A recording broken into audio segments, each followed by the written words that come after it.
Okay, hello everyone, and welcome to another episode of Data Science Office Hours. We're very happy to be here with you. We have finally a lot of people here joining us, and we're gonna talk today about a very important topic.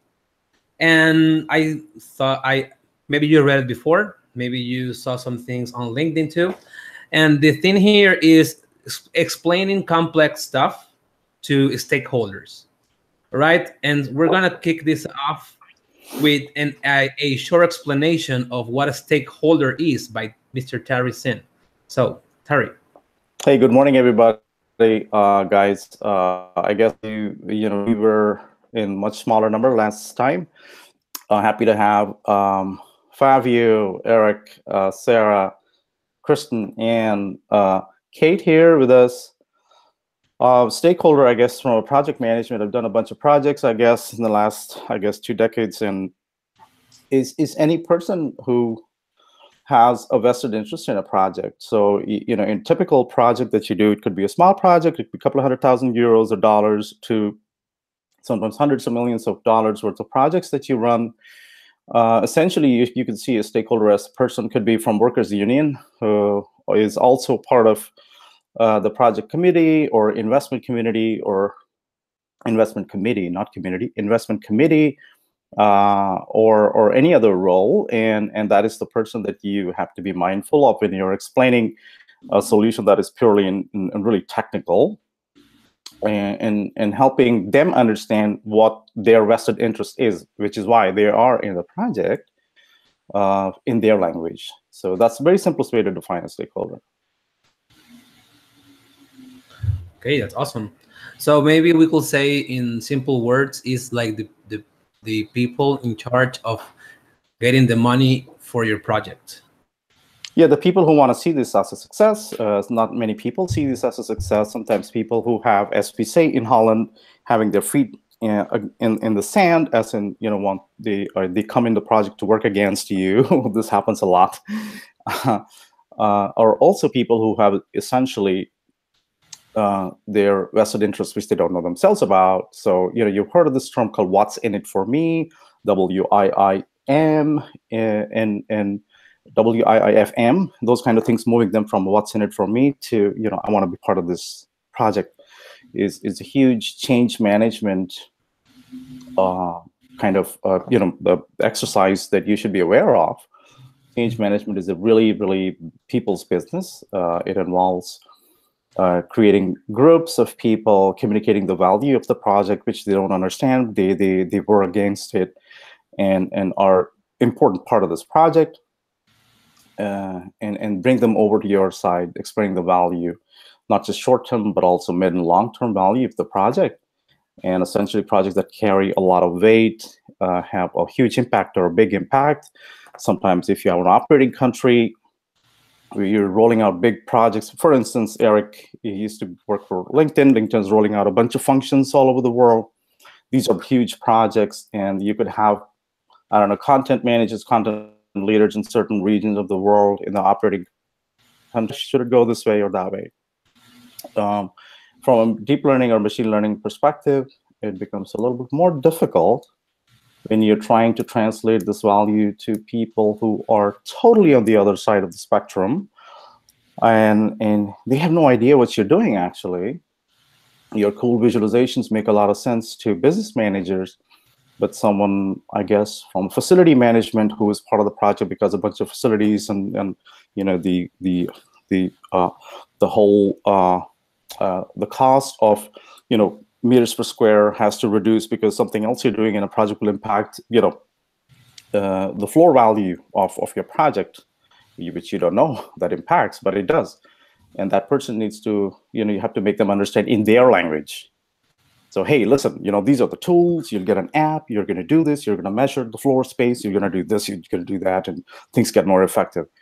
And so helping people understand that value is really important. I think it's really very essential to understand, to start becoming kind of, we've been saying this for months in DSOH, that gotta understand and be business savvy and be able to make presentations. This is what I mean, or at least this is what I think that what it is. that when you're making a presentation from something very, very, very engineering, very, very technical, very, very C++ or Python-y, to someone who doesn't even care what you do, which is fine. So putting yourself up as a person, relaxed and giving people that value, starting from who they are, what's their purpose in this project, makes a lot of big difference. Yeah, Terry, just on that point, when you mentioned the what's in it for me, I think from the data scientist perspective, what I tend to think about is the so what, right? So when you're putting together a presentation or a deck or just any kind of document that you'd like to put in front of a stakeholder, look at each point of your message and ask yourself, so what, from the perspective of the stakeholder. Kind of like the what's in it for me, but also the, get to the so what, and then I think it really helps drive home the point of your message. Yeah, I agree. Absolutely. I think that's where you do the MECE stuff and those kind of things. If you're being in management consulting, you learn some interesting things as well. So doing top-down. Barbara Minto, a long time ago in the 70s, she created this top-down structure, and there you tackle internally before you go out and tell this message to the other person in your internal drills about these. So what is really important. Yes, we used to do that as well. Mm-hmm. Yeah. So something I thought I would add into a discussion of stakeholders is sometimes people don't know their stakeholders. And by that, I mean, it's often typical that someone requests and funds your project, but as you start doing the work and you start understanding the implications of the conclusions that you're reaching, it may affect a much larger part of the business. It may affect other people that you may not have, that may not know they're affected. And so that becomes its own important conversation, is making sure you understand exactly who it affects, because it may not just be the scope that you started with. It may not just be the people funding you. It's most likely other potential parts of the business, and getting them involved early is an important aspect as well. So, but I'm going to say something very fast. So what if you don't know the audience before start doing the presentation? Because as you said, maybe you don't know these people before this presentation. Maybe just they're just there. So what should be your strategy when you're talking to people that are very important to the development of the project, when you don't know what they know and what they don't know? I think this is a very hard question to answer, because sometimes you can think of, okay, so if I know exactly who's going to be there and I know them because I work here, I mean, that's kind of easy, because okay, he's an economist and he's a physicist or wherever. I know what he knows. But what if you have no idea who these people are? I don't know. I can start answering that. It has happened to me a lot. I think you just have to rely on your ability to see. I think it's a very scripted process. You should keep it also scripted and controlled process when you are communicating change, essentially, to people. What I do is I always get attendee list. And it sometimes is a big problem, because a lot of people don't want to reveal themselves. And I understand, all right, so, the PESTEL, the PESTEL kind of analysis is now in place. And the P of the PESTEL, meaning the political kind of situation and just happened 2 weeks ago. It was a large bank. We were trying to raise about €1 million for the project. So I said, okay. So I typically have my presentation. I have a list of attendees, and I tell people that this is who I am, this is my team, and I spent the effort to create this project. It's very important for people to know that you're putting in effort to go there. And then I start asking people this question, really. I said, hey, I'm Terry, and what I want to get out of this project is actually ABCD. What would you like? And please start with your name. So no matter, when you're in a group and you're strangers, and then people say, I'm this, and, oh, I don't know, I was just invited. happens. And some people are very emotional. Well, I don't care. It's really nice. I've seen you. I checked your profile internally on our corporate website. Yeah, you have big stories, but we'll see. But well, what do you think? Well, and then keep it short and keep moving from these people, and control and manage this. And even people who did not reveal themselves before, you sent out a mail 2 weeks ago asking, well, what would you like to know? Can we help you? So I think they're at just, at the scene, at the stage, just make sure, manage it, keep the conversation short, and do try to get something out of it. And do have a follow-up strategy already once you're done with your presentation, whether it's an hour or half-day workshop. Because eventually they will open, ask the questions, even difficult questions. Don't ever say, I'll get back to you, and never get back. Those kind of things are very, very important. And take all the effort. It's all about putting effort before you came and putting effort after. And I take a lot of effort. People asking me difficult questions. I said, oh, I really don't know, but I will get back to you. You will, And then when you send back emails personally saying, I really think it's really horrible. I don't think we should go and, have this component. I agree with you, or where I disagree with you as well. Equally important. Then they start saying that this guy is not really kind of, some clown who's hanging around and trying to change my environment. Well, I am the boss of my turf. And so I think with people who you don't know, this is the best way to do it. Get strict, and keep it short. Ask them what they want to get out of this project, and then move on to the next people. Don't pay too much attention to negative people. It always happens a lot. We all tend to focusing on someone who's like frowning and making all kind of gestures because he wants it. Just ignore them there in this group, and go back to them one-on-one. I've definitely had that experience before where I've had to ignore people who are in the room. And I also think from like a tactical perspective, I've created multiple decks before for work that I've done. And that doesn't mean that it's 3 times the work. It means that maybe I have a longer deck with more information. And then maybe I have the 4-slide highlight for the higher level audience. And if I don't know the people, if they're outside the company that I'm working for, if I'm doing consulting and I'm going to be presenting to an audience, I'll look the people up on LinkedIn and I'll try and get a gauge of, are these people senior manager level? Are they, director? Are they VP level? And, try and gauge as best I can beforehand. And of course, when like Terry said, when you open up a presentation, you're going to go around the room and ask people to introduce themselves, and you're going to talk a little bit about yourself. And from there, you can sort of understand whether or not you're going to go high level on certain slides or dig a little deeper. But I mean, I have no shame about just checking people out on LinkedIn and trying to get as much information as I can ahead of time. Yeah, I think these are all really great points. I think, especially on the topic of not knowing who your audience is up front, kind of the original question, I think we've all kind of answered it. But I think the main thing to take away here is to be prepared to adapt, right? So if you don't know who's in the room, if you end up running into someone who wants more detail, then, obviously appease them and go into more detail if needed. And then if, you end up being in a room with people who need just more high level, like what Kristen was saying, be prepared to just explain it at a higher level.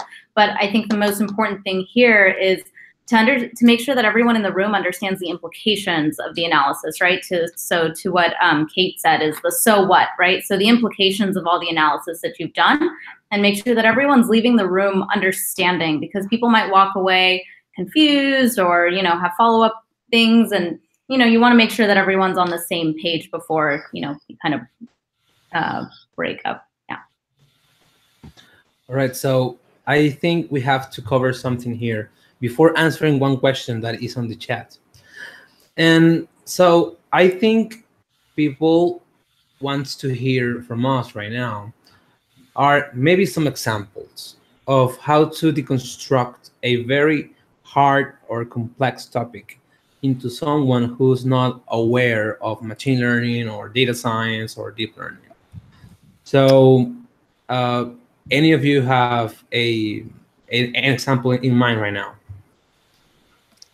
Yeah, so I can actually talk to, when I think about like the progression through my career, my first job, I was building neural net models so that in times of like very hot weather, they knew how to plan for capacity. And I just remember making that deck, and I was talking about nodes and sigmoids and all these things, and using acronyms that like no one was going to understand. But the fact is that it was a good model, and I could explain the forecasting accuracy, which I eventually got to, but I had all this information that wasn't relevant or wasn't going to land with the audience. And I see that a lot now too with people that have reported to me in the past. When they first start, they'll build a model, and then they have a slide for every single little piece of analysis that they did. And so part of that like learning and progression in creating your slides, oops, sorry, there's feedback, is, teaching people that not everything that you do requires a slide. It can certainly go in the appendix for if somebody has a question, but that you really want to only share the information that tells the story, that talks about the opportunity and the business value, and not necessarily like the methodology that went into it.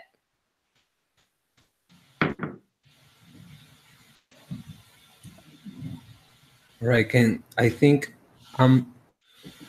okay. Okay, now I see all of you moving. Some of you were like like frozen for me. All right, so maybe a question that people can have right now is, if I do an extensive exploratory search for my data, and then I go and do a different kind of models and stuff, when you're doing the presentation and you want to show the stakeholders or wherever in that room your solution, should you be talking about a model at all? Should you be talking about a decision tree, a neural network? Should you be just talking about your results without saying the word model? What's the best way to tackle this problem right now?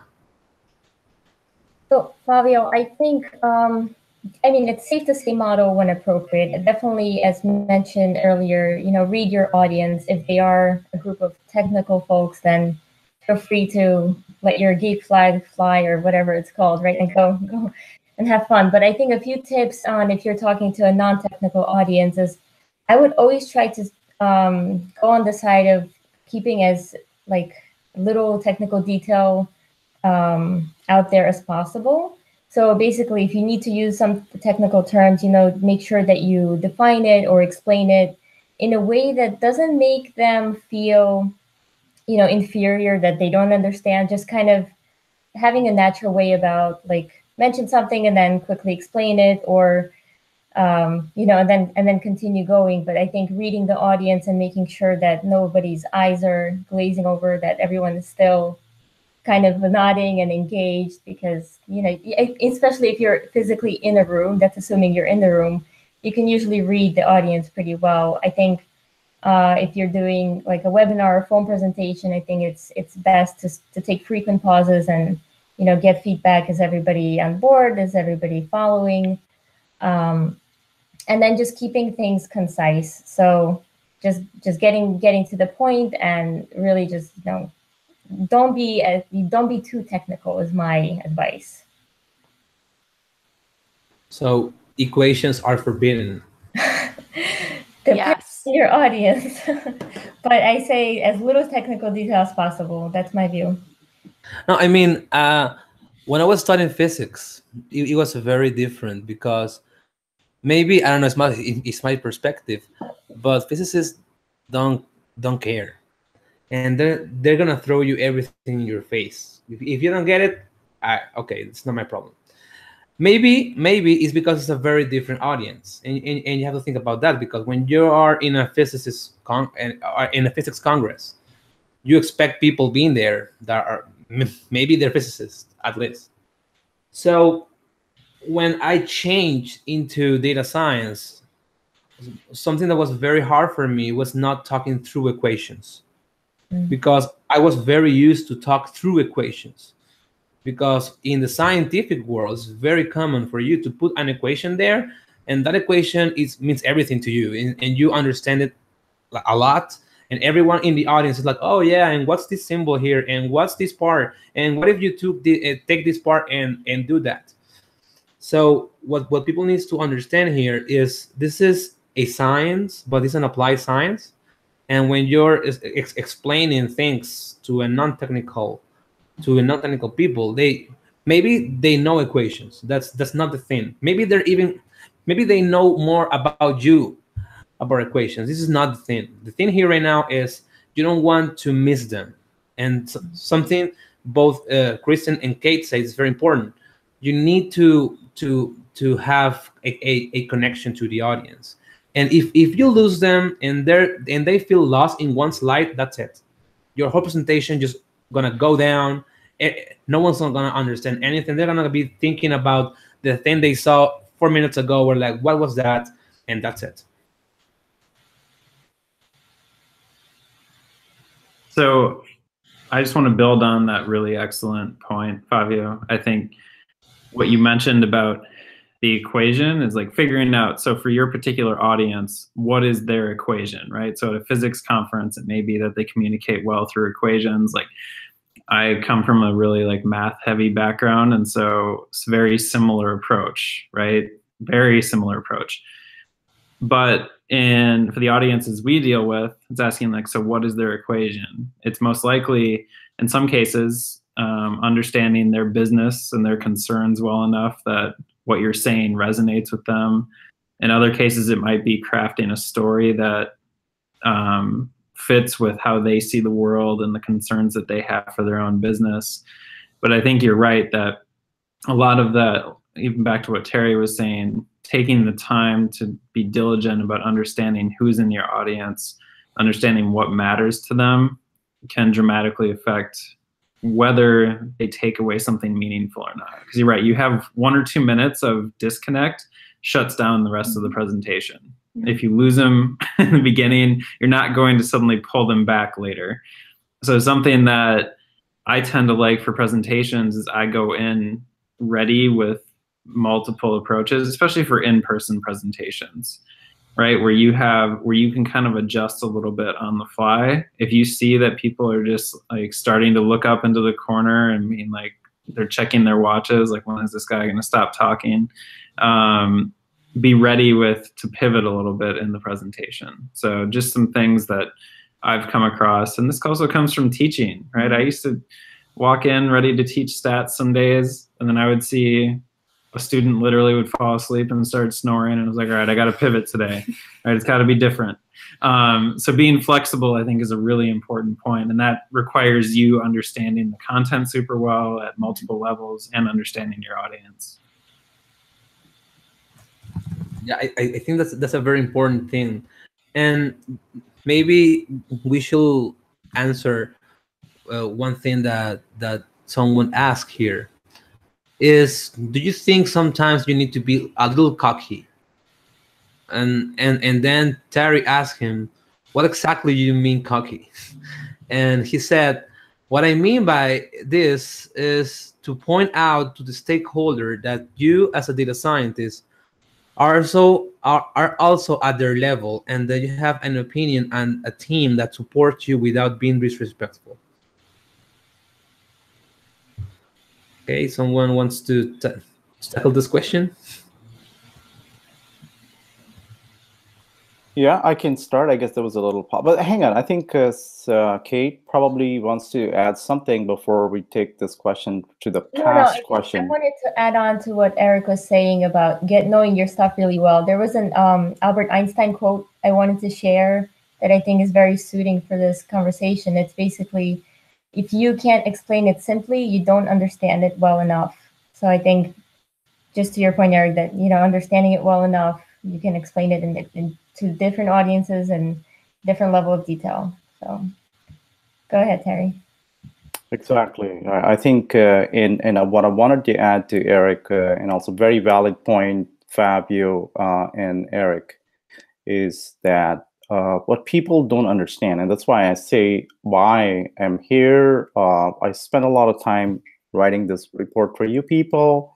What people don't generally understand, may realize later, is that this like 15 slides of deck is the tip of the iceberg. Normally my appendix is like 200 slides. And I give them the appendix. I take handouts. So I always print. I mean, it's not environmental friendly, I know, but sometimes you have to take for people. So this is like this thick book. I said, and on top of that is that summary. This is what you're getting. And for those interested, want to take a look at it, there's like 150 pages of appendix, which I'm not going to bore you with. So people know that you have already done your work, but it's important to explain that. I think that leads to the next question already. How do you do that without being cocky? Because I think that is like super important, because this is what comes in our human psychology or behavior. Because if you spend a ton of amount of hours to prepare the presentation, it's very easy to lose your kind of control, because eventually you start pushing, because eventually you said, hey, like we've been working on this thing for weeks. This just 1 hour window is where we need to get some things done. These guys have been sitting on their asses and not doing much, and still they can end up being people who can reject this proposal or whatever. Yeah, I think if I go back to his question, so how do you sort of, to the stakeholders at that level? Yeah, so the disrespectful part is really complicated. I would say, you'll have to sort of learn to kind of let a few things go. Just relax. You have to realize that maybe no matter how hard your effort really is, and your project would not go through as well, how to deal with that is another sort of discussion. But I think the best is to kind of go with a very open mind. And when I say this, I mean, there's a very significance why you go with an open mind, is because then you're open, you show them that you're just as vulnerable and as frustrated.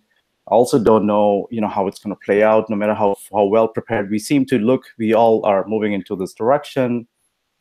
This general consensus building is actually also great for you, for your own persona and for your own feelings, because you realize, yeah, so it's complicated, and then you're not focusing on your own sort of, baggage, and then I think you get less cocky.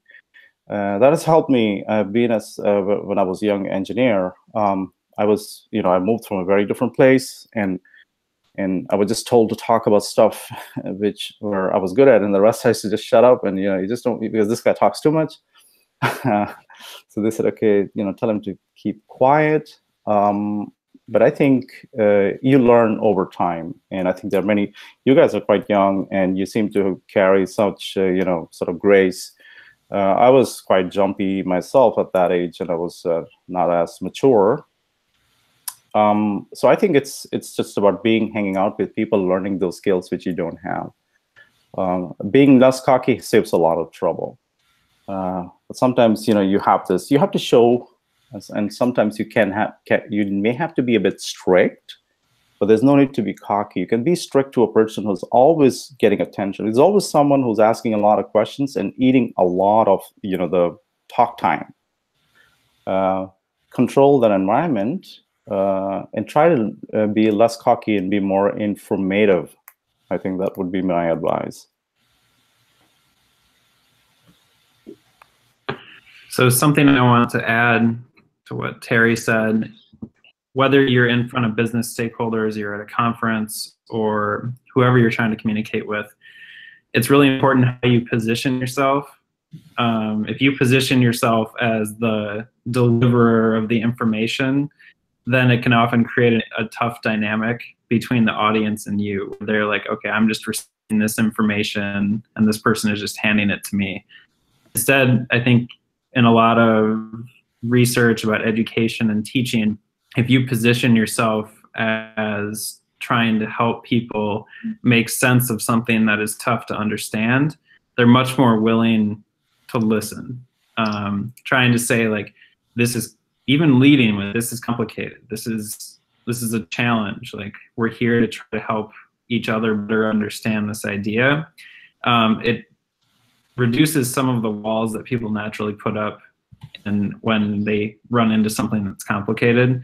So if you're willing to admit a little bit that, hey, I know this is complicated, but also, like, I have a good understanding of it and want to help you make some sense of it, it ends up doing something emotionally. I used to have to do this with students all the time. I learned the hard way by screwing up continuously for years, trying to be like, I'm delivering the information, when really you're just trying to help them make sense of something that's hard. And it was hard for you at some point too.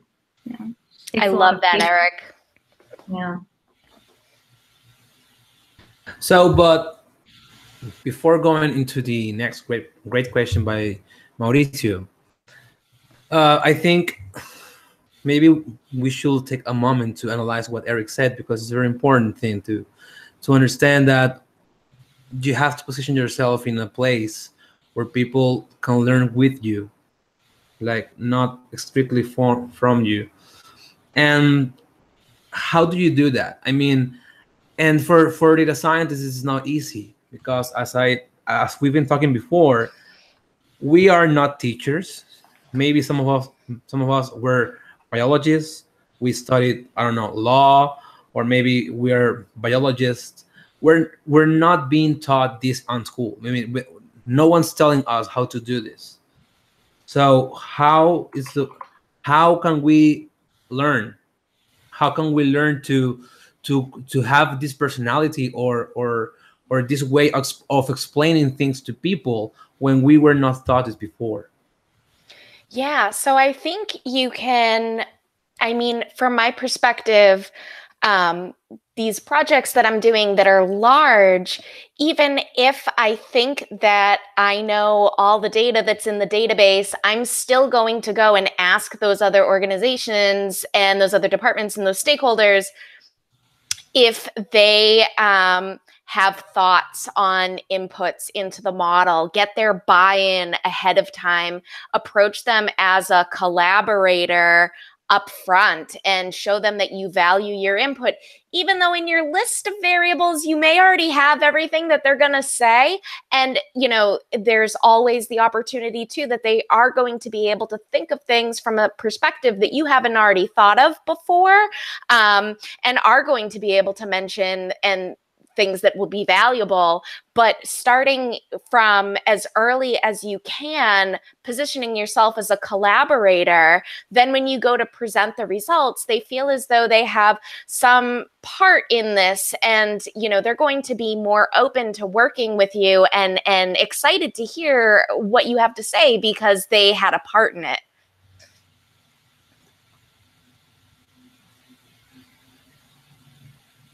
Yep.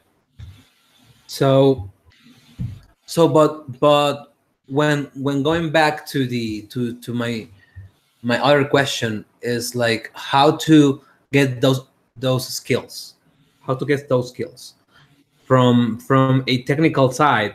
I mean, scientists, maybe for some reason we learn to talk to other scientists because we go to conferences or congresses or stuff. But what about, I don't know, what about people that are not scientists or are not engineers, or they just learn to do data science from their own side?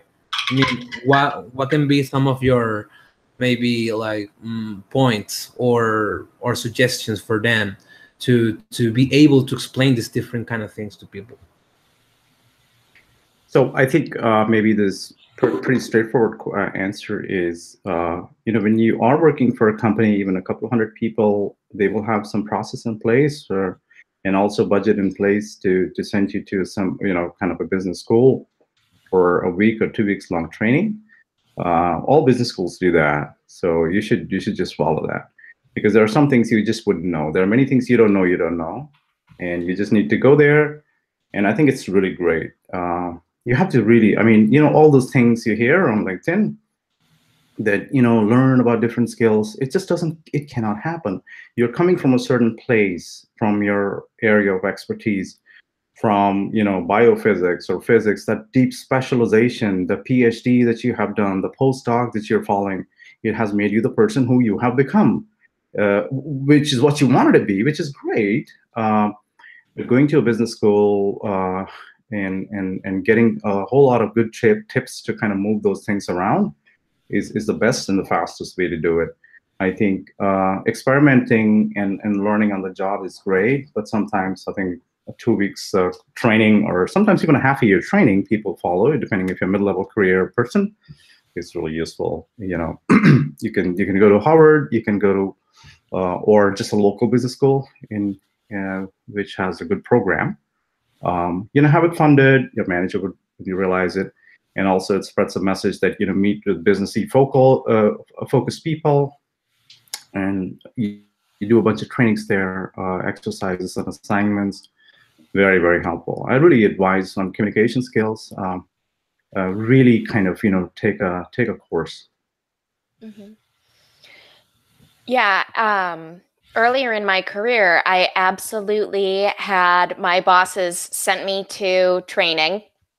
And then even later, like if you ask your boss, or, you know, if you have a career manager, if there are professional development courses, sometimes the company that you're working for actually offers those in-house. And so, you know, take advantage of all the opportunities that you have, and look at, you know, maybe it's not your boss, maybe your boss is also super technical, but watch how others present, and, you know, when ask them for feedback, ask them if they'll give you some of their tips, and you know, my experience has been that when I'm putting myself out there and trying to learn, that people have always been willing to help me with inside the organization.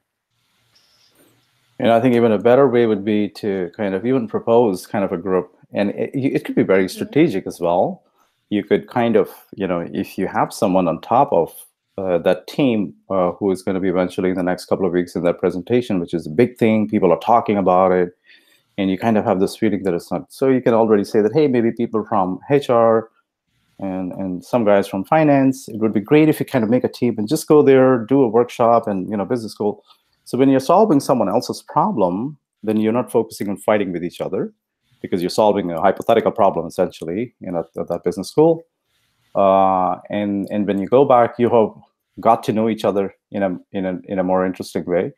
Then you try to kind of, you know, try to hang out in the water cooler in a department you never been before, while you've been working for 20 years in that company, and people already know that, okay, yeah, so yeah, he's hanging around, he's trying to start a conversation, but we know in the 2 weeks he has to present. So yeah. So I guess it can be very useful, very strategic as well, to get those people, or those kind of people into your team, into that training. Just, these are all interesting advice I've got from people. Use them to sometimes to my success, and sometimes to an interesting dilemma that led to that kind of strategy. But keep trying, I guess. That's the advice. So, and what about the presentation itself? I think Kate can add more here when talking about presentation data visually. So normally a lot of people will want to show some bar chart or some histogram or whatever, but I believe you have some posts or articles on how to choose the best graphics to explain a different kind of topic. Can you talk more about how can you combine a good skill for communicating with others with a good presentation that will maybe not like be the best one they've seen in their life, but one that they'll remember what they're seeing and is fully connected to the things you're talking about? Yeah, Fabio, I think that's a great point. I think the first point I want to make is using a visual is a really great way to help you, you know, communicate that complex material that you're trying to get across, because seeing seeing is believing. If you want to get a message across that, there's a specific factor that's causing sales to decrease by a certain percentage, showing a bar chart, that shows the trend over time, maybe with a line chart overlay, you can just see the story with your eyes, and then you're like, oh, I get it, instead of somebody trying to throw numbers at you or models. I think as simple as possible. Going to your point where you said, trying to relate to something that they understand, I think that's also really helpful. And I think using the right colors, using the right chart, as you mentioned, is extremely important, because different data types, different data sets require different data visualizations, different charts. So I think it's really important to brush up on, when do I use a line chart? When do I use a bar chart? Should I use a really cool creative chart? And it's also not only the data, but some of the personalities and maybe the culture of the company that you're working with. I've personally worked with some people that, they just want a simple text table. If you show them a bar chart, they're just, no, I don't know, get this out of here. It's confusing. They just want numbers. And then some that see numbers and, don't see the difference between box A and box B. So they need the chart to show them. And I think you get there over time, but there are definitely some best practices. I did write a few posts and articles on some data visualization tips and best practices on LinkedIn, on Medium, some other places. So there are a lot of materials out there on, best practices for how to present your data. They say a picture is worth 1,000 words, right? Yes. I was going to say something back to the point when we were talking about how do we practice our communication skills. I think, especially for me, the way that I kind of worked up explaining complicated material was from the very start of my, educational career, through mentorship, through tutoring, right? So I would say on this point to kind of take advantage of your friends, take advantage of other departments, take advantage of anyone around you who's willing to kind of, whether it's directly related to your work or projects that you're working on, but just practicing explaining something that people aren't used to hearing and to many people, right? So someone might, you might create a visual for someone, hey, this is what's going on, or maybe you just need to get into the details and, explain exactly step by step, they'll understand logically. So kind of exposing yourself to a wide range of different people who understand things differently is a great way of practicing your communication skills. And Toastmasters, I don't know, my mom's been telling me to do Toastmasters forever. It's really nerve-wracking because they make you do a lot of like impromptu speaking, which I'm not a fan of, but it's great. I think all of us, because we come from a very technical standpoint, we don't really think about the other half of it, which is the communication delivery, and making sure that you're in tune with the audience that's hearing you, right? But when you do that, when you start at an individual basis, when you start by mentorship and you start one person at a time, you can kind of gauge whether the person's understanding or not, right? And so I think it's good practice to start there and kind of move up. And so that's the one big advice that I gave to a friend of mine who wanted to present. I'm like, okay, practice this. Go to your friends, explain it to them, explain it to your family. Make sure they understand it. If they understand it, then you're good to present. And Sarah, just to add to that, if you don't have friends or family, I think one thing, yeah, that's pretty good. One thing that can help. That's not me. I'm just saying. No friends and no family. I have been living under a rock. No friends and no family. I am a data scientist. I spent like 40 years living under a rock. I had 4 PhDs. Yeah, no friends and no family. Don't you ask me that question, because I don't have any friends. I'm gonna find you.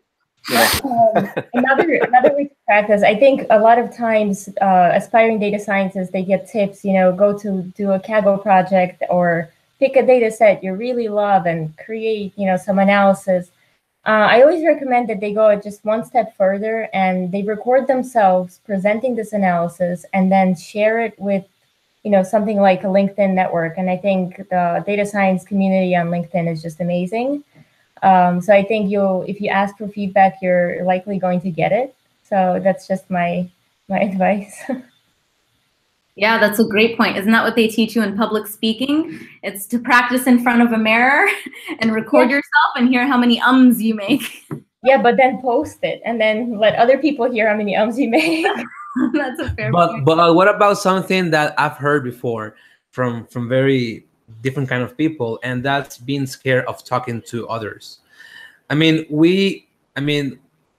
not everyone has the ability to talk to others, and when you're talking about something hard, when it's not about your life, you're talking about, maybe you're talking about, I don't know, your entire project or some things that you don't fully understand.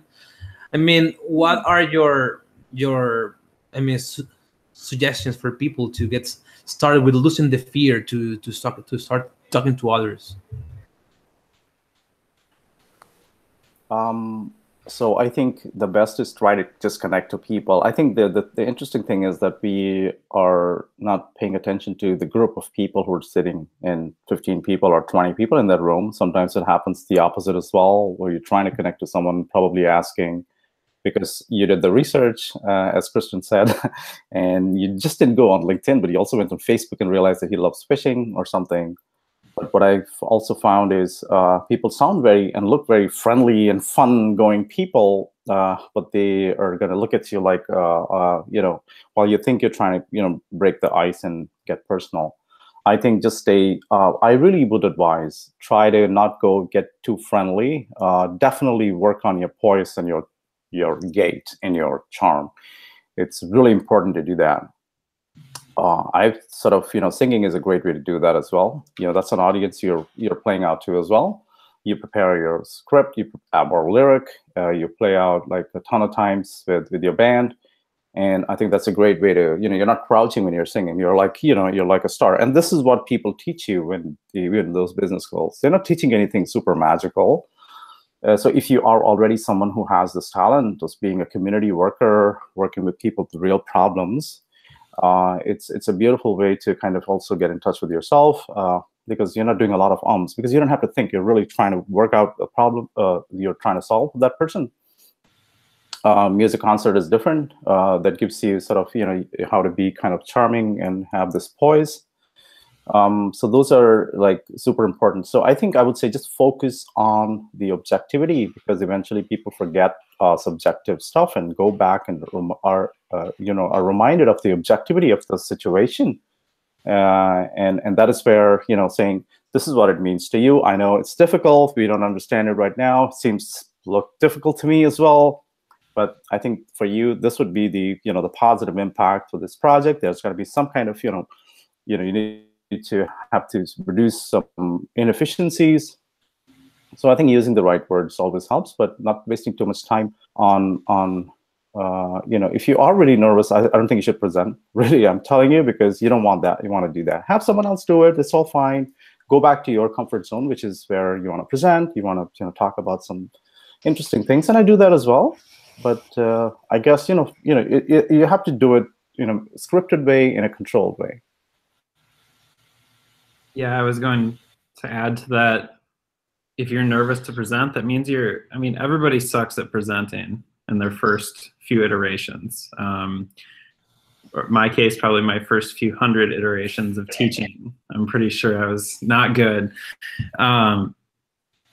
So you have a couple options. One is rely on your teammates and people around you to take care of that part of the data science project in terms of communicating it to stakeholders. Find what you're good at, find your wheelhouse and what you think you can contribute best. But if presenting is really necessary, then make sure that those sucky phases happen in front of people who are constructive and also friendly to you. So like if you have to present something 20 times before you go in front of an actual audience, then present 20 times. Some people can just get up and do it right away without really having practice. Other people need to practice 20 times. You just need to be reasonable with yourself. And if you need to present, then you'll get through it. It's just biting the bullet sometimes, and just working with other people and having them give you reasonable critiques is really important. But like Terry said, if you have the option, you know you're going to get up there and start, ugly crying because you're so nervous, then maybe you should, offload that to somebody else in your team. I think that's very important because, I mean, not everyone has that option. I can say that. Not everyone has the option of maybe not talking, but practicing, I think is the only way to get out of nervous. I mean, if you're nervous, maybe it's because you think you don't understand the problem very well, or maybe you're nervous because you think you're not going to be able to explain it very well. But if you do that 100 times, you're not going to be nervous. So maybe practice a lot. Okay, so maybe we should answer the question from Mauricio. And he asked a little while ago. So he asked, do you think GDPR now adds some complexity to the communication process?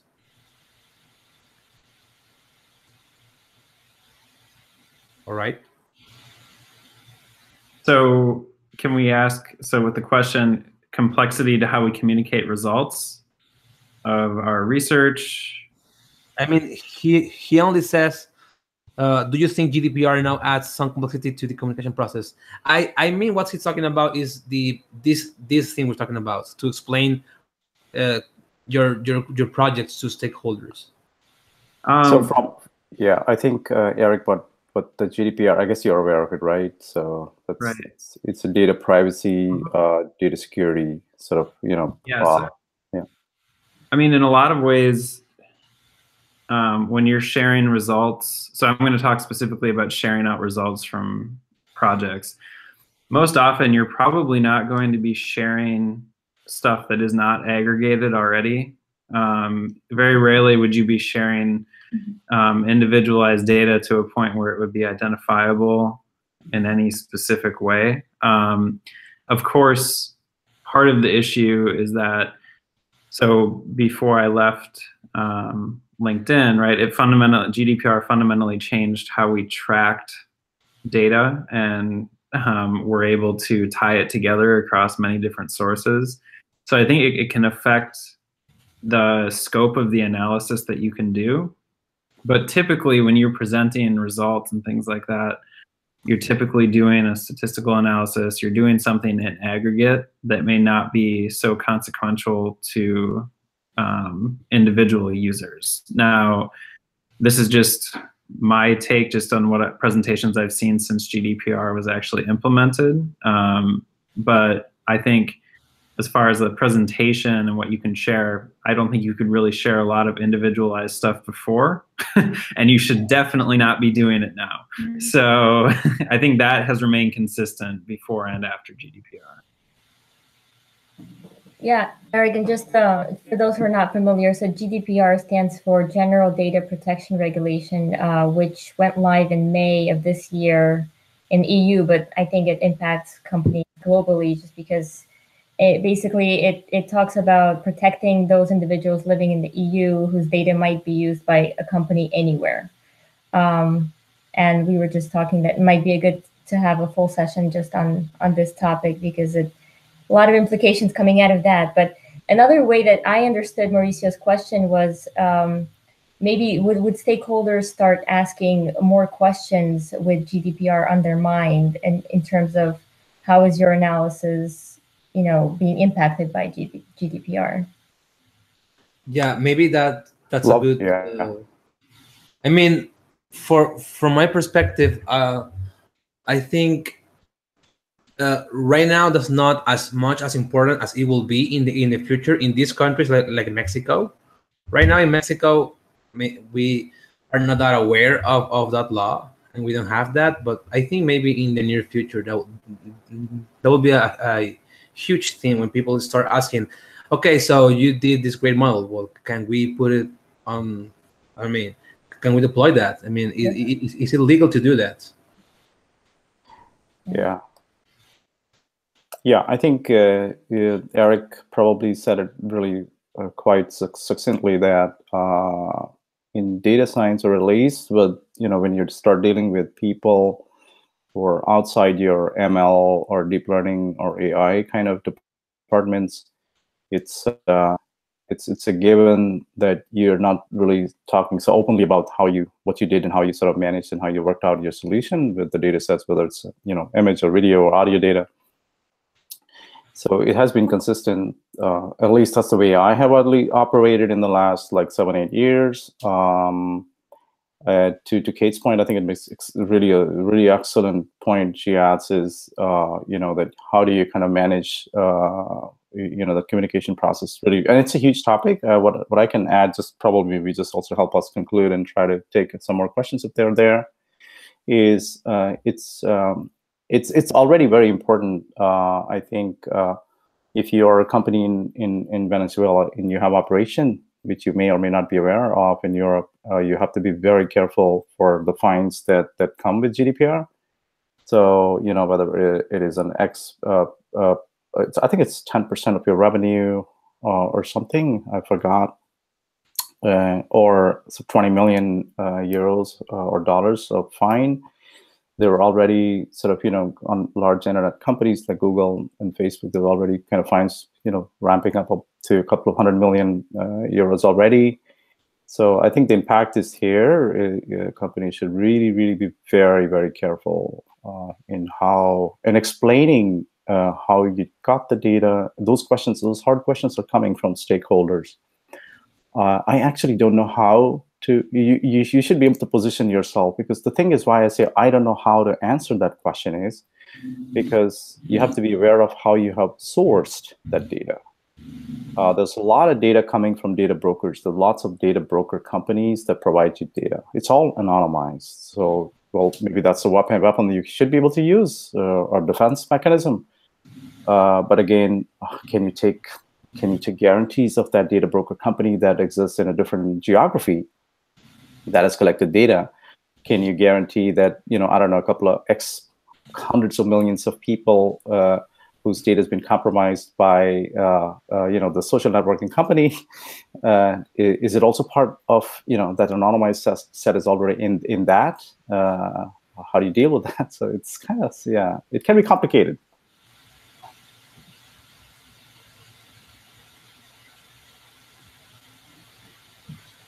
All right. So we have 3 minutes left. Someone called Mock Mock, it's a very interesting name, add here. I'd like to add for the previous point, failing to prepare is preparing to fail. Practice and well presentation and well preparation are solutions for not getting confused in presentations. Also, he says, and we have to admit that the fear while presenting, everyone do. One more thing to start slowly, break up the ice and smile, make it fun. Someone have one question, maybe we should have that and end this. A common question I get from supposed stat savvy XX is, how does this work? It's a statistic, so what percentage confidence are you in this analysis? How do you answer this?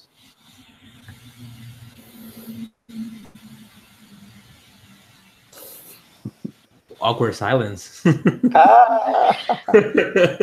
I mean, when you're giving a result, you always want to try and have confidence intervals, right? Because what is a single number? And you're often balancing that with, at the same time, you don't necessarily want to give a p-value to stakeholders because depending on who they are, they may take that information and be like, well, it was close to significant, so I'm going to run with this. And so you're sort of always balancing, and it really, again, comes back to who your audience is and what level of information you feel comfortable sharing. But at the same time, when you are talking about, projected annualized numbers, in that scenario, you don't want to say like, oh, this is worth $700,000 a year because, projections are not going to be accurate. You want to try and give a range where you expect that value to fall. But, you know, we could spend a lot of time talking about all those different scenarios. However, yeah, it depends on the audience and the level of technical detail that you want to get, but at the same time, not saying things that just, you know, aren't really quantified. Right. Okay, so I think that's it for this session. We're very happy to have you guys here. And for the people that is watching this after it's been recorded, remember to subscribe to the channel and hit the little bell there, so YouTube will tell you, hey, there's a new video coming for Data Science Office Hours. So thank you all for being here. I'm very happy to have all your happy faces in front of me. Likewise. Thank you so much for Bye. Bye, everybody. See you soon.